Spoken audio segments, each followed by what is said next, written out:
Сәлеметсің бе, Әли? Бүгін біз сенімен жыл мезгілдерімен танысамыз. Әр жыл мезгілінің өз ерекшеліктері болады. Қар, жаңбыр, жел, боран, суық, аяз, сол себепті әр жыл мезгілі бір-біріне ұқсамайды екен. Көктемде күн ұзарып, түн қысқарады. Табиғат ұйқысынан ояна бастайды. Ағаштар бүршік жарып, алғашқы гүлдер шыға бастайды. Құстар ұшып келе бастайды. Көктемде ауа райы құбылмалы болады. Жаңбыр жауып, жел соғады. Көктемнен кейін жаз мезгілі келеді. Жаз мезгілі ең ыстық мезгіл. Жаз мезгілі ең керемет кез.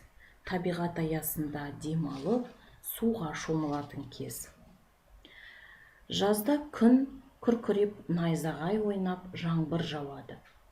Жаңбырдан кейін күн ашылып, кемпір қосақ шығады. Жаздан кейін күз мезгілі басталады. Күзде күн салқындайды. Таңертең шық пен тұман түседі. Шөптер қурап, ағаштардың жапырағы сарғайып, жерге түсе бастайды. Күн қысқарып, түн ұзарады.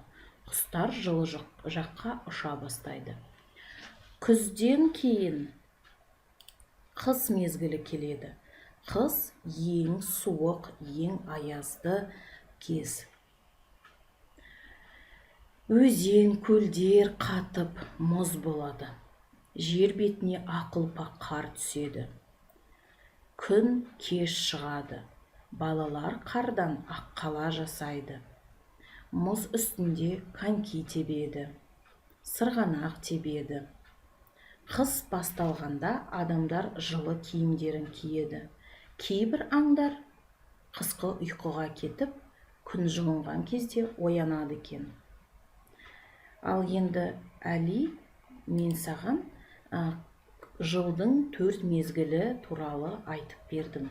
Енді сен осы видеоны мұқият қарап, тыңдап, мазмұнын айтып көруге тырыс.